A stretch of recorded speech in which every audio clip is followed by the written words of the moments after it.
We're going to hop into Champion Select, ladies and gentlemen. We'll see what QG decide to do against the rampaging IG. It is going to be the first ban Morgana, aimed at Doinby here. You think maybe that'd be towards TCT, but not going to be the option, as Kid is going to lose the opportunity of going towards that Kalista, and was one of the first players to really bring Kalista in and make her look fantastic last split, but not going to be seeing any of that, so we can stop discussing it completely. IG thinking about their second ban very, very hard, and we'll see what they're going to go with. No surprise that the Morgana is banned. You said it was usually taken away from the support, but Doinby is exceptionally smart on that Morgana mid. Up against matchups that usually don't go in his favor, able to push the wave and disappear. Yeah. And just rotate with his team. He was a very smart player, so you can see these mid-targeted bans coming out right now, and I can understand that completely. Yeah, he certainly can. We'll see whether it is going to be the LeBlanc ban here for QG. Rookie has not seen a LeBlanc for very long. Maybe a Cass ban. Yeah. Well, Azir is going to be taken away. Doinby not going to be playing that one. But Fizz removed from Zatai. Or Rookie. Or Cacao. Cacao probably play that in the jungle too. Yeah, it's actually starting to come out of nowhere with popularity was the Fizz, essentially. Yeah, well, coming out of everywhere. Well, yeah. One of the two. Different builds, different lanes. Yeah, doesn't even really matter. Out of nowhere and then everywhere at once. That's true, but last ban for IG. We'll see what they are going to go with here. Alistair is available. See whether they'll take that away from TCT. Rek'Sai is going to be the option here, though. Swift not going to see that champion. Gragas is a glaring opportunity here for one of these sides, unless QG decide to take it away for their final ban. Urgot's up as well. Cassiopeia is another option. There are lots of things in very high priority, and IG, of course, they do have the first pick. They are going to be able to take one of them away, but QG is going to have a lot of options, as Gragas is, of course, going to hit the bench. And Zatai is hovering a Which wouldn't surprise me if he locked that in, would it? No, not really. Something about... That's the worrying part. Yeah, you wouldn't pick it first, though, and we see that the Rek'Sai... Riven is a much more standard pick here for first pick, right? Yeah, it's completely... all the time. It's yeah. prioritized. Yeah, definitely. But let's back onto my point, which was about standard picks. Yep. But the Rek'Sai and the Gragas are banned, so they don't need any early pressure junglers. So again, you can go towards the support or the top lane picks, Alistar being the perfect option. The response seemingly going to be the Hecarim and maybe the Sejuani. Yeah, Swift has played a fair bit of Sejuani. Could possibly go towards that one. Way, do they want to leave the Nunu for Cacao, though? So Swift might want to be picking that one away, not necessarily because he's a great Nunu player, but also to remove that from the opportunity of Cacao to have that one in his back pocket. Or they can just be a Sivir. Yeah, or they could lock in that one. And look, that's already a great combination. On the hunt, giving some extra damage to a Hecarim, not bad at all. Cacao looking at a Nidalee. We'll see what he does decide to go with once this timer has counted down. Rookie has the opportunity to go for a Cassiopeia if he wants to, but blind Cassiopeia, is that a bit dangerous? It's not that dangerous, to be perfectly honest, as they are offering a rise. I like the Nidalee pick because Cacao's got very smart jungle pathing in the way that he plays the game, and Nidalee is a very unique jungle champion. You can pretty much go anywhere you want. You can invade anywhere you want. Eve does the same thing, though. Yeah, and Cacao definitely had a fantastic performance. Going to lock that one away. Rise going to be locked in as well here for Rookie. Possibly in favor of Zatai there in the top lane. We'll see where the Rise is going to go. A bit of a flex pick, but look, we'll see what IG are going to cook up for us here onto the Rift because, man, already looking interesting. QG now going to have to react to this, and we'll see how it is going to happen. Swift considering giving a Nidalee. We'll see what happens here. Yeah, you're exactly right. Maybe just a little bit of that shout out, and we'll see what is going to actually be locked in. Sivajana has been a lane that has worked out. Cute nails. Sorry, getting distracted here just for a moment. Sejuani considered for Swift as well. 4 seconds now on the clock, and we'll see whether it is going to be the Nautilus and the Sejuani that are going to be locked in. Massive frontline now available for QG, and as far as a cluster teamfight is concerned, the Ricochet is going to be going everywhere. Of course, you're going to have a whole lot of AoE from a Hecarim as well. This could be working out for QG. I think it's definitely working out for QG. The only downside is that they don't have a Rek'Sai or Gragas, so their early dives that they love to do with Swift may not be as prominent, but looking at the team they've got at the moment, 4 of their 5 members, they've got a Nautilus, Sejuani, and a Hecarim. Oh my goodness. Unbelievably tanky with the Sivir spell shield. And we're looking at most likely the Rise top. Zatai played that yesterday in his second game and came up quite successful in that, in fact. And I'm yet to see how that goes against the Hecarim, as they seem to lock in their last 2. Yeah, and a lot of late game scaling coming through from IG. That's yeah, probably the heaviest late game scaling AD carry in Jinx, and of course, the largest amount of consistent DPS that you can possibly have from a mid laner there in the Cassiopeia. I'm pretty confident saying that, to be perfectly honest, as Rookie is going to be taking that one. And, I mean, already, Zatai is going to be on the rise, who's largely one of the highest consistent DPS champions in the game as well. Completely changed, of course, so the consistent DPS is not necessarily reliable anymore. That's true. Bit of skill shotting. There is a bit of skill shotting involved, which is nice. It's a nice change to Rise, but you're right, their scaling is unbelievable. They've got Rise, Cass, who are both most likely going to be going for a tier. Yep. They've got the Jinx, who ramps up ridiculous with 3 to 4 item stages. And then they've got an Eve, who we've seen every time an Eve has been played in the LPL, they've gone for a Trinity Force. True. So will they be looking to get a mid-game spike on the Eve with the Alistar, just having the natural strength of the ultimates of all of them, and then look to scale past that with their actual champions just surpassing what they were already doing in the mid-game? Well, we'll see how it is going to go. Of course, Kakao and Clearlove play a different style of Eve as we go through the lineups. Here's Zatai taking his Rise in back-to-back Rise games now into the Hecarim here. Of course, both of these champions wanting to scale, and Kakao, we'll see what he's going to be able to get done here on this Evelynn, especially early on against the Sejuani, who might need to be careful for some aggression there in the jungle. Rookie against Doinby, a little bit of control mage action here in the mid lane. See how that one is going to work out. Kid with the counter matchup into the Sivir. A counter matchup, not during the early stages of the laning phase, but once you get those items, you do start to scale quite well. So we're looking at, again now at Kitties against TCT with the Alistar against the Nautilus. 2 brutish tanks going to be battling as supports. Yeah, brutish is most definitely it. Of course, level 1 power probably going to go towards the Nautilus. So we'll see whether any extra action is going to be coming down there, as dredge lines are going to be flying through with the staggering blows there for some extra CC. But look, don't know whether there's going to be lane swaps, anything like that. Of course, IG probably not looking to lane swap that one up because Zatai loves to be able to farm it out. But ladies and gentlemen, let's waste no time. Let's get on to the Rift.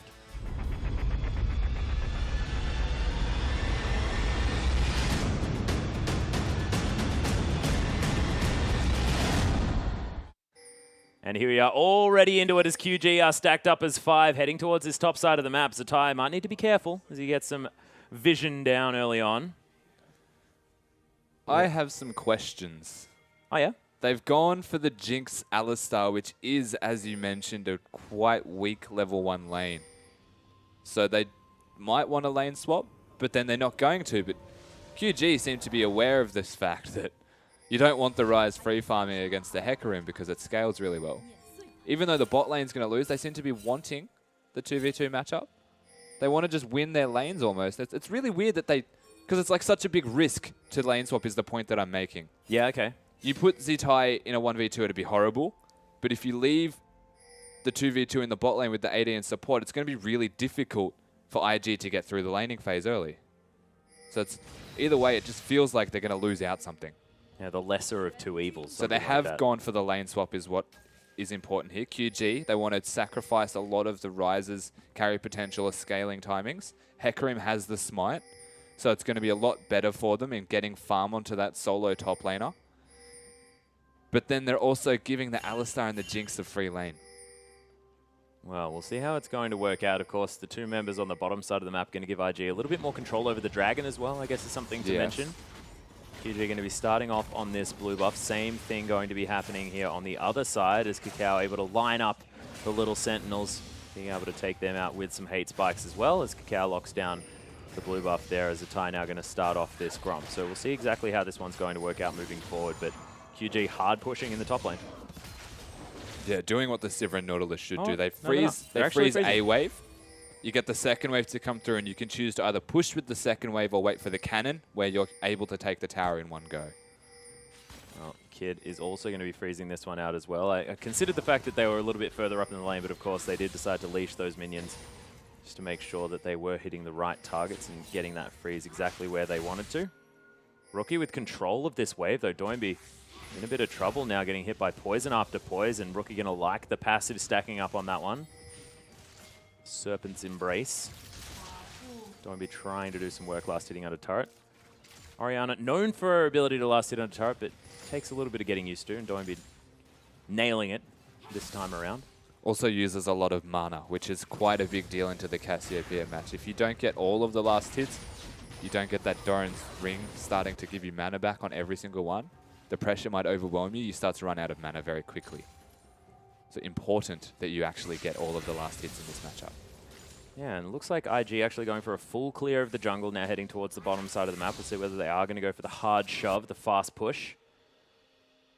They're wandering into the enemy jungle. They're going to take down the Rift Scuttler. We'll see whether they are going to take the Gromp as well, as they are going to have both jungle top lane combos heading towards their relevant, relative sort of empty lanes.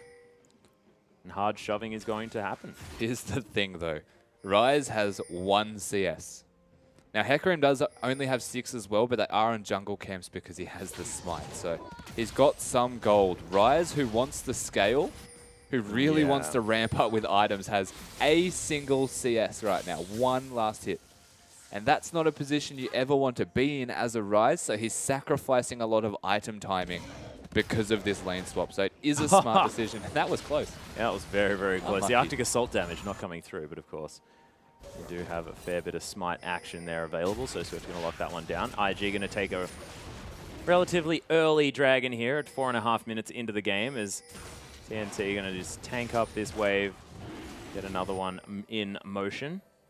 QG now positioning around here, and IG, they've just sacked the top lane completely. Well, they have to. It's that threat of the 1v4 dive. You can see both teams actually having to do the same thing. And Zatai actually having doubled his CS in the past minute, doing quite well for himself if it continues in this trend. Yeah, well, exponential growth of CS. See whether he can get to 4 within the next minute. It's going to be very, very difficult when he starts having to pick up, you know, the likes of 150 CS in a minute. But look, we'll see whether he can get there. In a way, it's not all that bad for the Ryze, and I know I've been roasting the fact that they've only got 2 CS on a Ryze who now only has a mana crystal, but after they get this top turret, we'll see what QG actually opt to do. You can push this into the second turret to stop the freeze from happening, but if Ryze can get a freeze on this, if you can stop it in its tracks, then Ryze is going to be able to free farm, and then he'll be getting a lot of free CS pretty much uncontested. Yeah, and also very, very safe as well, irrespective of the fact that the map is a little bit further opened up on the side of IG with the loss of that turret. You can see there's a serious freeze going on the bottom side of the map. Kid, 42 CS to the 36 here of TNT. TNT understanding the fact that they're not going to be fighting very much very soon, and he's picked up an Avarice Blade as his first item. I'd like to point out that Zatai is actually ruining his CS per minute of being rank 1 at the moment. Oh, yep. Well, that's the thing. What we're talking about. Are they going to sacrifice that beautiful CS? He's got 4 minutes. 4 minutes to pick up 95. How do you think he'll do? I think he'll probably get about 15 CS. If it continues. No, he's going to be able to get the wave. It's pushing into the opposition turret here, though. So Hecarim's going to get a lot of farm immediately. Ryze has to wait for it to push back or have that awkward 1v1 trade-off where you've got a mana crystal and the makings of a tier against a null magic mantle. But, I mean, one thing that we haven't really mentioned is the fact that Rookie has been having a fantastic time in the mid lane.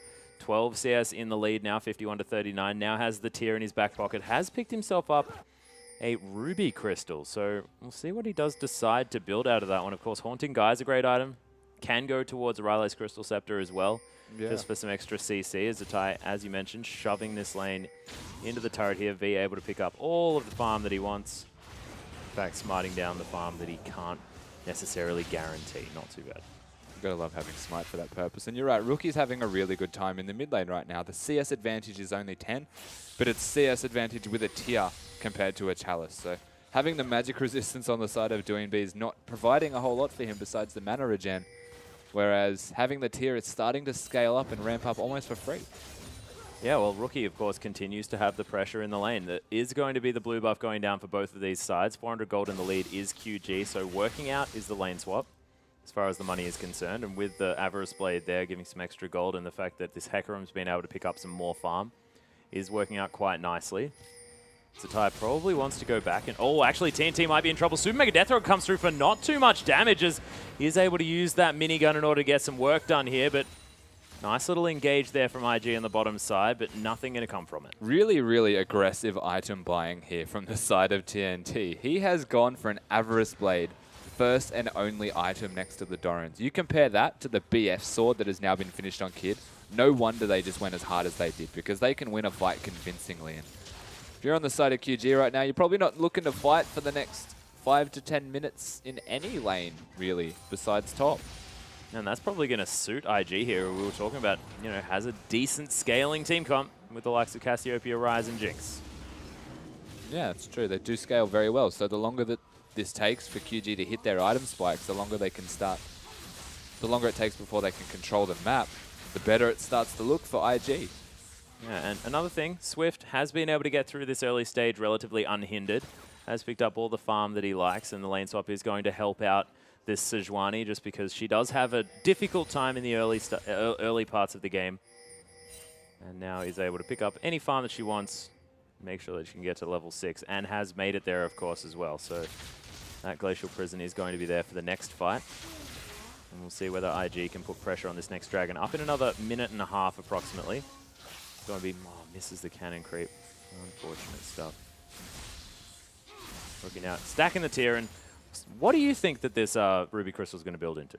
It could go either way at the moment. We'll see what the actual first item wants to be. If you're looking for an earlier spike, then the Haunting goes for the flat pen, but Cacao's going. Yeah, he's popped the Agony's Embrace here as well. TCT's going to have to flash over this wall. Does so. Cacao is thinking about following over, but decides not to. Super Mega Death Rocket. Here it goes. Is he going to be able to get there? We haven't found it. Where is it? It's going to miss. It's gone. Yeah, he did have the Titan's Wrath there as well, did TCT, so able to shield himself up just a little bit and was just wandering around. Tried our best to follow it. Really unfortunate that we couldn't, but we did see the end result that he didn't die, and now Jinx has no ult. Sejuani is near the bottom. If they can get something off, it might come back around, but the difference in items between the AD carries is now a pickaxe and the Avarice Blade to the BF sort of Jinx, who will be looking to buy pretty soon with 100 CS and get a pickaxe or something. Yeah, and 100 CS to 70 now as well, so 30 in the lead. Swift looking for something here as the Petrifying Gaze comes through. Swift might have to ult to save himself. Oh, Rookie sidesteps as Kitties is in there. That's a nice 3-man shockwave, but not going to be enough here for QG as the damage had already been done. The Piggy fell down, and Cacao locked himself down the kill there for first blood. Meanwhile, in the top lane, apparently, there is a Ryze going down to the power of Siva. So they do make a trade for it, but that was really well played by Rookie. Even cleansing, though, that the ult didn't hit. If the ult were to hit, still would have gone down because the cleanse was used. So yeah, nailed it. Exactly, nailed it. Smart rotation there. There was 4 members. The shockwave hit people, but it's not going to be able to do much. And even now, he's out of mana, struggling in lane, and there's a 10 CS difference. Yeah, Rookie is just a monster. And we've spoken about Rookie before as well, talking about the fact that, you know, as far as the laning mid laners are concerned here in the LPL, Rookie almost has no equal when it comes to just being strong in the lane. And now he's on Cassiopeia, who's just a dominating laning champion in general. Yeah, has this really, really strong spike with just levels and power from actually having these spells available. Once you hit 2, once you hit 3, and once you hit 6, you're really, really strong. And up against the Orianna, who really needs items to ramp up, has the Athenes now, but the rest of QG are going to be able to stop that push at least. And this is the second dragon already. Yeah, already been started off here by Cacao and Kitties. Kid going to come around to get some extra damage down as well. Cacao going to smite that one away. Nice use of those chompers to make sure the QG couldn't get in there. And it is going to be second dragon, and it's really good timings here as well from IG, making sure that they're getting it as soon as possible. So 12 minutes was the second. You know what I mean? That they're going to have, you know, 5th dragon potentially at 30 minutes into this game. Yeah, if it continues on the track that it is now, and having such a high scaling comp that they have at the moment, it's starting to look really good for the side of IG. You need something to happen pretty soon on the side of QG. If you're looking to get an advantage out of nowhere, you need to utilize the fact that you have all of these tanks and that they're going to take a long time to ramp up and scale. At least you've got the raw CC and spells to make picks anywhere you choose. Just choose somewhere and go there and get a kill. Yeah, do something. Use these high-impact ultimates. Use the fact that you've got, like, the pig plus ball. Pig ball, pretty good. Yeah, pig ball combo's great. And then you've got the Hecarim, you've got the horsey with the pig ball. Yeah, horse ball. You can play horse ball, pig ball, you know, underwater ball with Nautilus. I mean, there's plenty of options. Just play with... I'm not going to finish that sentence. TNT is going to continue farming out in this top lane. Rookie going to continue farming in the mid, and Kid's just moving around where the turrets are. And the outer turret did fall in the bottom lane. Now looking to try and get some free time anywhere that he can. 20 CS is the lead now as well. Get over it. Okay, the joke's done, Rusty. It's the fact you didn't finish it that made it funnier, though. Kid is doing a lot at the moment. They're all rotating on the side of IG exactly where they need to be, and they're getting these objectives. They've got the bot turret. It's 1-for-1 in turrets at the moment, but they've got a 500 gold advantage, and it's 2-0 in dragons. For this side that's meant to be taking a long time to ramp up, they're doing it pretty quickly. Yep. They're most certainly making stuff happen. I mean, the one thing that's not happening very fast is Zatai doing well. And I mean, he's trying to find farm where he can. He's now relegated towards the bottom side, but if he's looking to build a Rod of Ages, that's going to be happening at about 17 minutes, which is not exactly the fastest that we've seen, as Kid flat out misses a zap. Oh, actually, it was probably just scouting out the bush. Yep. Just looked a bit funny from here. Now TNT, TCT just farming out this top lane. And there's, of course, not too much in the way of turrets in order to be gained, but they're just defending so that Jinx can't get some minigun time. Ooh, teleport forced to be cancelled here from V. So they're looking to try and get something going, but that was a very optimistic teleport. Optimistic is a very nice way to describe that teleport. That was not really a position where anyone was going to take any damage at all or be in a position to even consider taking any. Yeah. So the teleport gets cancelled, and we're going to stay with standard lanes, just reversed positions at the moment. And that's exactly what you want on the side of Invictus Gaming. Yeah, and I mean, TNT now is sitting there with a kill under his belt, but down still over 20 CS. Yeah, Kid and Kitties looking to start something out. Cacao as well under here. Oh, beautiful flash. What the heck? Over the top of the headbutt. TNT. That was a sweet play, and avoiding that gank, that looked like it was impossible to avoid. Timed to perfection with the headbutt animation. Can't cancel the headbutt, so you swap spots. Yeah. That was so well done, and the reaction time that it takes to be able to do that, Kitty's held onto that headbutt for a very long time. So they hovered around the turret and still managing to save his flash, not burn it, and stay so calm in a situation like that is very impressive. Yeah, it was a beautiful play. Of course, the flash was then down, so they did end up losing the top lane out of turret, but not going to lose the life of the Sivir. That is going to be important here for QG, as TNT is able to pick up a few of these. So this is definitely replay worthy. Oh my unbelievable. Goodness. The reactions that it takes to do that. His best Urgot impression as a Sivir. Yeah. Of course, takes a little bit of, you know, combining of skill there, with the headbutt being fantastically timed as well, if you want to do your Urgot impression, because I guess Urgot does an impression of that, really. Yeah. That was really, really nice to see. TNT actually flashed like when he was sharing particles with the Alistar. Ridiculous. Zatai, though, still in the bottom lane. Trying to catch up in this farm, wants to be able to get to the point where he has about 1,600 gold, can go back and pick up the Rod of Ages. Archangel's staff completed for Rookie, so we're still not able to see what this Ruby Crystal's turning into. Rookie knows that he can just transform this Archangel's relatively fast and wants to get to the point of having that Seraphs as soon as possible for the extra shield, extra ability to make some plays around this map. Warrior Enchant completed for Cacao does have those Ninja Tabi at the same time, so getting a little bit tankier as well as having the damage spike of this Warrior Enchant that we're not used to seeing. No, we're not, but Eve seems to like the Warrior Enchant, that is for sure. Oh yeah. Provides this little bit of extra damage that you're not often used to seeing from a jungler, especially at the moment. And being an Eve, the damage comes from nowhere because you're invisible and then does this surprising amount. And she's very, very good at dealing with tanks, dealing with multiple members and team fighting, but again, they're trying to ramp up so hard. Ryze has no items to speak of in terms of team fight capabilities, only really wave clear. And they've started to get the Cinderhulks here from both players on QG. They've got Hecarim and Sejuani ramping up. They've got the needlessly large Rod finished, but no boots on the side of Doinb. So he's opting straight into that damage. And then you've got TNT, who has the Infinity Edge finishes. They're fighting over a ward desperately. Yeah, it is the farmyard fight now, pig versus cow. Seems like the cow's going to win this round, at least. Yeah, I don't think he'd win a war, though. No. Pig actually does damage. It's true. It's true. Cow has better friends, though, apparently, at this stage of the game. Doinb is going to be able to secure his blue buff, though, and Swift going to clear out some vision as Kitty's still hanging around. Third dragon is now available for IG, and the first for QG if they manage to get there. Cacao is down here. Teleport available again from V, of course. Was able to cancel that one out, so saves a little bit of the cooldown. 1,000 gold is the lead for IG at this stage round, and Ty's popped his ultimate. He was looking to try and fight V a little bit, but may have removed enough.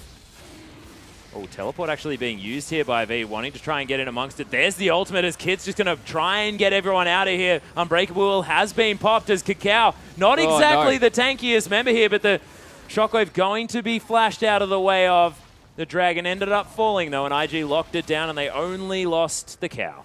V does pick up Kitties, so they do get a kill out of it, but that is the third Dragon now down at 18 minutes and 30 seconds into this game. They have got the objective control down pat right now, and that is with a team comp that you would say arguably not able to fight right now against their QG opponents. The teleport about a second late to be able to contest that one. So making a 1-for-1 trade for the third Dragon at 18 minutes is definitely worth it. Yeah, it was very well played. Zatai now has the Rod of Ages as well. So that's going to start stacking here at about 18 minutes into this. So, look, not exactly the fastest, but in a lane swap, I mean, you'll give him credit for it. Yeah, he's managed to start out farming the Hecarim, who had the advantage over him almost in laning phase once they swapped back. Both level 3, but one had effective resistances, the other one had a mana crystal. Yeah. Well, now Zatai probably stacked up that tier quite effectively. We're now just going to wait for the Rod of Ages. Try and pick up a Seraphs as quickly as possible, and then possibly go towards a Frozen Heart, something more tanky as well. And do you see often with this new iteration of Rise, sort of the Spirit Visage Frozen Heart being sort of the second to the third and fourth items, that sort of option? It's such a difficult decision to make on this new Rise because the passive, once you hit level 6, 11, and 16, gives you 10, 20, and 30% extra cooldown reduction as a flat rate. Oh, wow. Okay. So if you opt into cooldown reduction, which is great because you need the Frozen Heart for Rise, generally speaking, it gives mana, gives damage, gives armor, like it gives everything that you actually want as a Rise, you're then going to be about 10% over your CDR cap already. Jeepers. So you need to make a very tough decision of, do I want to go straight for these CDR items, or do I want to go for, say, pseudo AP resistance items like the Zonias, the Rylai's, items like that, that'll still give ability power and make you do damage, but they don't make you go over the CDR cap that Rise would normally be going over. Well, we'll see what he does opt for here, as it looks like the Mercury's Treads might be the next option. Of course, Abyssal Scepter is also there. He can decide to grab if he wants. But I have a feeling that the Mercury's Tread's probably going to be what he's looking for. Of course, doesn't want to be stunned up too often. This kid is just going to headbutt back this Orianna, who's being slightly frustrating. Took a lot of damage, though. Both of these mid laners right now at 21 minutes having over 200 CS. The AD carry here, you've got 200 CS on Kid, you've got 185 on Sivir, and they're all farming ridiculously well. Yeah, V actually going aggressive onto Zatai here as well. The passive actually might be turning this one around here as Zatai trying to get everything down. There's another Rude Prison. Oh my goodness, the ultimate comes through. Depth Charge comes down, but Zatai misses the Q, and V locks down the kill. It looked like that Q actually went through the horse, but man, QV managing to pick that one up with some timely help from TCT. The new Rise's Q being a skill shot. Rocket. The sole reason that that went badly. Yeah. Missing 2 of the Qs was the difference between life and death right there for the Hecarim. So unlucky and very well timed by the Nautilus. TCT coming in there. Yeah, Depth Charge hitting at exactly the right moment. Zatai might have been able to pick something up, but also V moving into the brush there, making sure that he could deny vision. Yeah. So that the Q was blind as well. So Zatai probably would have been able to win that 1v1 had it been an actual 1v1, but brilliant timing from TCT to get into that lane and get things working out. It was, in the end, a haunting guys. Rookie making sure that he has the armor penetration for the early stage of the game. Magic Pen. What did I say? Armor. Armor, right. Yeah, magic penetration. That's probably what the mask is going to do. Thank you very much, Rusty. You're welcome, mate. Yeah, thanks. Cheers. Cheers, Kaz. All right, so Force is going to be moving down now from the top lane, it looks. No, just going to get some vision, and now Rise is going to meet him there as well. So not exactly a whole lot going on. The gold is very, very close. Yeah, it is. Only 400, 500 roughly between them. And only now QG are starting to group up and look for these objectives. They're not just skirmishing in lane anymore. And the question is, have they left it too late to actually group? Or is it just the right timing? Because they've got the death cap now. They've got the Infinity Edge static shift. They've got the locket, which is a big deal. Yeah. That negates a lot of the damage from the cast and the Rise. But there is a haunting, and the Eve even while I'm going. And let's just count Alistar. The locket is a big deal. So maybe this is the go button for the QG side. They've got that locket down. They can start to team fight. But as I say that, they lose a turret. Yeah, mid lane out of turret is going to fall. Swift was in the top side of the map, probably taking down that Scuttle Crab, getting some vision around this Baron area, but does mean that Jinx is able to just minigun that turret down. Easy as you like. Cacao is like a recipe combination and a Kindle Gem away from that Locket of the Iron Slurry. Probably wants to be able to pick that one up as soon as he can. And in fact, probably has the gold in his back pocket as well after that turret did fall down.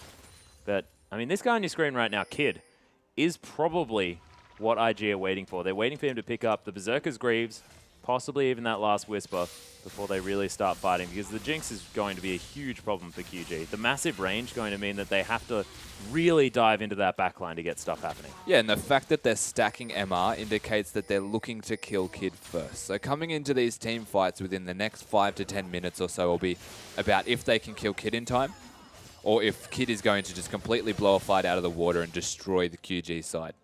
They've got the makings of it. They've got the Nautilus, the Sejuani, Hecarim, Orianna, Siva, all of them, in fact, very good at getting to the backline in combo. They're going to contest this dragon this time, at least try and stunt the 5th dragon win condition for IG. Yeah, Zatai has the teleport. The horse is already around here. Beautiful ultimate there. The 3-man shockwave. Cacao just going to get destroyed. The chompers are there as well, but Zatai trying to sit in the front line, getting some work done, but look at the rocket damage. Kid trying to do the work. TNT almost falling down. The command protect doing some work as Rookie. Now the one-man show, unable to get anything done. Kiddy's the only one alive in QG with a beautiful team fight. That was the ideal team fight for them right there. Sejuani starting it off. You follow that with the Hecarim ultimate. You've got the Orianna shockwave, all while Civ is just pressing the R key and right-clicking them.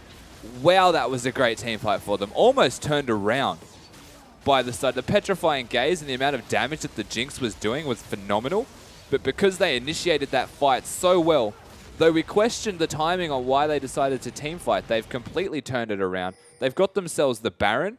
They need to probably want to get to this dragon, though, and stop the 4th one from going down, as we're going to have another look at this. And Sejuani, no hesitation. Hecarim, Orianna, Nautilus ults, ridiculous amount of work. Zatai teleports in, tries to do as much damage as he can, and they do get close. Kid does get a reset, but the Orianna shield enough to save Siva and win that team fight from there. Yeah, Cacao around here as well, but they are going to have to give up this 4th dragon. IG unable to continue on that clock as far as the 5th dragon is concerned, but it is only the 1st for QG. IG definitely with 3 in the bank, going to be pretty happy about that one. And now IG really need to think about how they're going to orchestrate these team fights, because they can't get caught out by an ultimate like that, because, I mean, Swift is going to tear them apart like that every single time, and now they have to weather the storm of this Baron. Kid, a lot of wave clear, but V, you can see down on this bottom side of the map, just clearing out all the minion waves and smashing down these turrets as well. The split pushing horse is going to be a problem. Now, there's also no summoners on Cass, there's no summoners on Jinx. So they probably don't want to fight for the next 3 to 5 minutes until they're all available. They want to secure the strongest carries that they have here on the side of Invictus, so that when they do team fight, maybe not all of that AoE that hit them in the last one will combo this time. Yeah, and also they need the QSS here onto Kid so that he can get out of anything that's going to be coming forward. There's also the Mikhail's Crucible that's possibly going to be built by Kiddies at some point in this game. But QG continue to knock down turrets. It's now even on that front. And QG continuing to get further and further ahead on gold. So 5,000 now the lead. IG, we would have assumed that they would have been behind at this point in the game just because they have invested so heavily into the late game scaling on the Cassiopeia and the Jinx. But even if they do get into the late game, can they really handle all of this CC that's being given out by QG? Because in that last team fight, it just looked like when the Onslaught of Shadows was coming through with the Frozen Tomb, the Glacial Prison, they just die. They don't have an answer to the immediate engage that comes out from the QG side right now. They've got a bigger go button. Yeah. Any one of them can just press their R key basically and go onto the side of IG, and that's a big threat.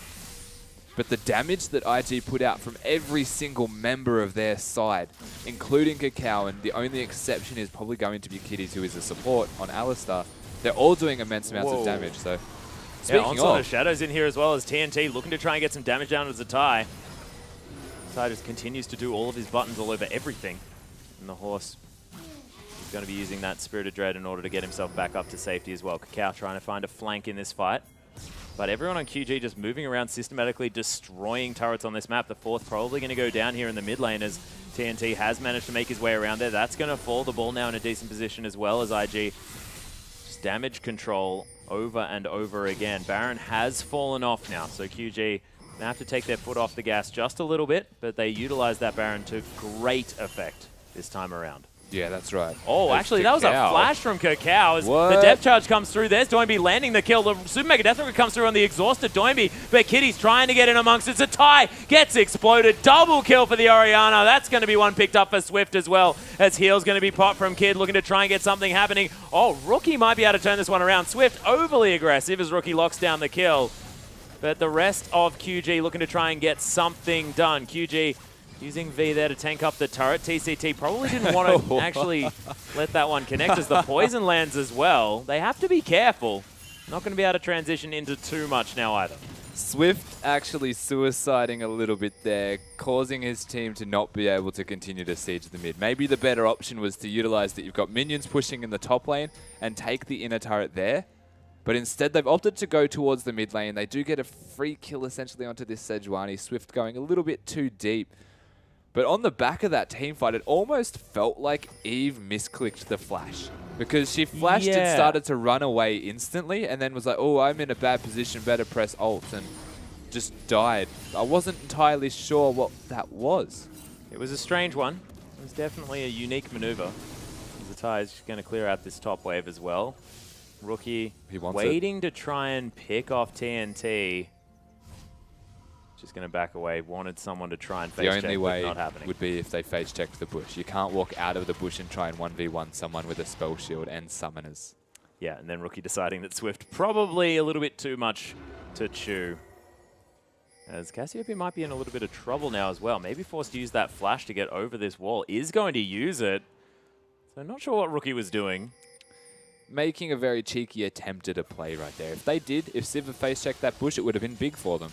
Unfortunately, it didn't go that way, and having to use his own summoner, it's going to hurt, especially against Nautilus, Sejuani, Hecarim, Orianna, all of them again.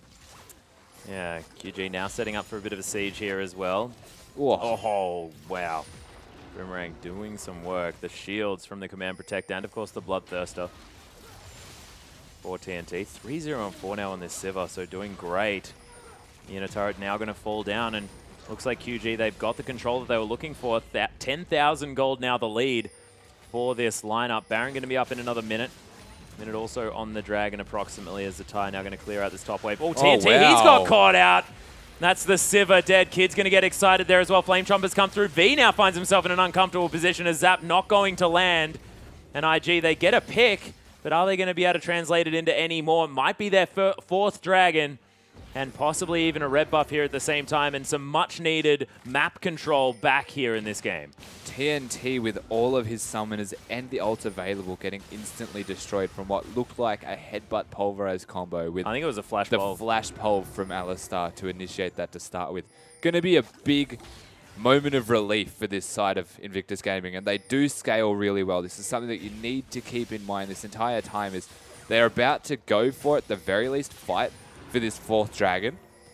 And if they continue to scale and get the fifth Dragon, they're going to look very unstoppable. But look at the damage. They got so much of it here, but can IG actually get out of this one? The Baron is going to be up in another 15 seconds. QG are just looking to try and rush this one down as quickly as possible. We do have multiple members backing away now. Teleport not available for Zatai, so in 6 seconds, QG may have an opportunity just to go straight for the Baron. Doinby is going to lock down the enemy blue buff, but everyone now trying to make it to the Baron. QG now with positional advantage decide instead just to... Oh, kitties. Unbreakable Will, is it going to be there? There's a Pulverize onto multiple members, but he doesn't actually have it available just yet. Onslaught of Shadows. Kid caught out of position, forced to use the flash and gets locked down. Beautiful play. Depth Charge is going to stop Rookie from being able to escape, and now IG just getting torn apart systematically.